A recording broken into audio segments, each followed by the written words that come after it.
sebelum kita lanjut ke berita terlengkapnya, alangkah mulianya bagi kalian untuk tekan tombol like, dan yang belum subscribe, tolong subscribe channel ini. Pembelaan Sadil Ramdhani usai disebut netizen jago di klub, tapi melempem saat main di Timnas Indonesia. Pemain Timnas Indonesia Sadil Ramdhani angkat bicara usai performanya dibanding-bandingkan dengan penampilannya saat membela klub Malaysia, Sabah Football Club.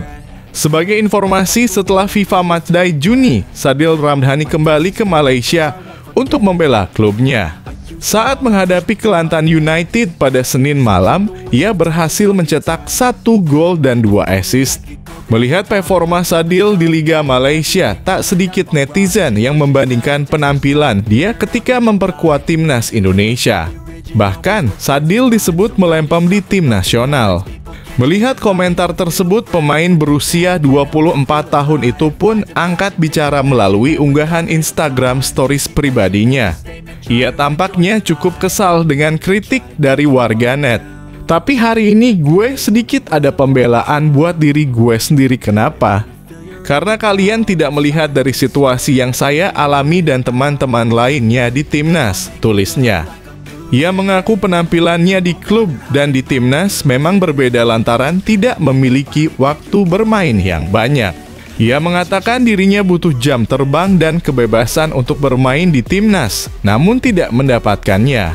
Sadil kemudian meminta warganet untuk memiliki pemahaman lebih baik terhadap pemain Timnas. Dia menganggap bahwa kritik keras seringkali merusak mental pemain. Beberapa catatan dari Erick Thohir agar Stadion JIS terpilih jadi venue Piala Dunia U170 2023. Ketua Umum PSSI Erick Thohir menyebut jika Jakarta International Stadium (JIS) belum layak untuk menjadi venue Piala Dunia U170 2023. Menurut Erick, JIS masih memiliki kekurangan sehingga terpaksa tidak dipilih sebagai venue Piala Dunia U170 2023. Salah satu kekurangan dari JIS adalah akses penonton dan area parkir yang terbatas. Stadion JIS juga pasti kita akan cek, yang pasti menjadi catatan kemarin kendalanya itu parkir sama akses penonton, ujar Erick Thohir. Yang seharusnya ada 4 pintu, baru terbuka 1 pintu. Ini yang tentu harus kita antisipasi keselamatan daripada supporter, tambah Erick dikutip dari laman Antara News.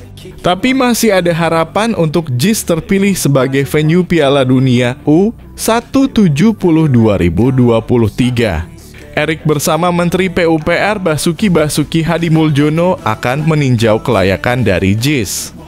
Jika ada yang kurang harus segera dilengkapi agar JIS terpilih sebagai salah satu venue Piala Dunia U170 2023.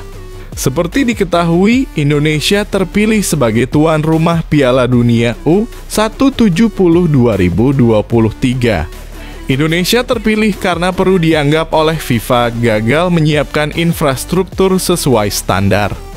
Beberapa stadion yang sudah lulus uji kelayakan oleh FIFA bisa menjadi opsi PSSI.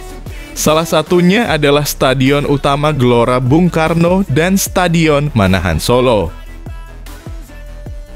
Gagal melaju ke Liga Champions Asia, ini calon lawan PSM Makassar di kualifikasi AFC Cup 2023. Asian Football Confederation (AFC) telah merilis jalur menuju putaran final Piala AFC 2023 per 2024. Dalam jadwal tersebut, PSM berstatus menunggu lawan. Seperti yang diketahui, setelah kalah dari Bali United di laga playoff kualifikasi Liga Champions Asia 2023 per 2024, PSM Makassar kini menatap Piala AFC musim depan. PSM Makassar terlebih dahulu harus menjalani babak kualifikasi AFC Cup sebelum akhirnya dipastikan mewakili Indonesia di fase grup. Berdasarkan rilis terbaru AFC, PSM Makassar berada di kualifikasi R2 yang berarti hanya menjalani 1 pertandingan saja untuk memastikan ke babak fase grup. Dalam babak playoff, PSM Makassar mendapat sejumlah keuntungan, yakni hanya bermain 1 pertandingan dan akan bertindak sebagai tuan rumah. PSM Makassar saat ini menunggu lawan dari pertandingan antara klub Yangon United Myanmar melawan Kasuka Football Club Brunei Darussalam di kualifikasi R2. Laga kualifikasi R2 antara Yangon United versus Kasuka Football Club akan digelar pada 16 Agustus 2023 mendatang. Tim yang memenangkan laga tersebut akan bertandang ke markas PSM Makassar. Untuk babak grup sendiri akan digelar pada 20 September hingga 14 Desember 2023 dengan sistem kandang dan tandang. Saat ini wakil Indonesia untuk kompetisi Asia hanya diikuti oleh 2 klub, yakni Bali United dan PSM Makassar. Stefano Lillipali update kondisinya dan tim Borneo Football Club jelang Liga 1 2023 hingga 2024. Salah satu pemain Borneo Football Club, Stefano Lillipali, memberikan update kondisinya dan tim Borneo Football Club jelang mengarungi Liga 1 2023 hingga 2024. Diketahui, Liga 1 2023 hingga 2024 akan dimulai pada hari Sabtu tanggal 1 Juli 2023 mendatang. Jelang kompetisi Liga 1 bergulir, Stefano Lillipali mengaku kondisinya sangat baik dan menegaskan siap untuk berlaga di kompetisi kasta tertinggi Indonesia.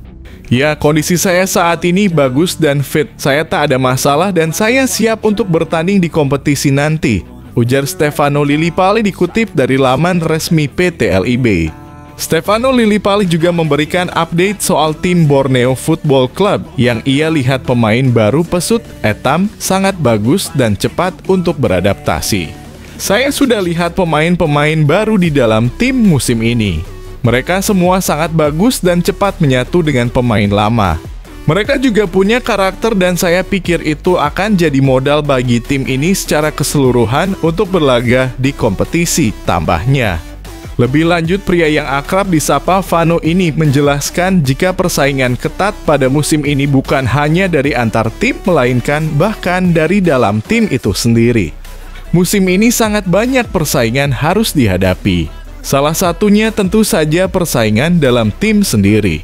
Tapi saya sudah siap bersaing dengan pemain dalam tim dan membawa Borneo Football Club meraih target yang diinginkan, pungkasnya.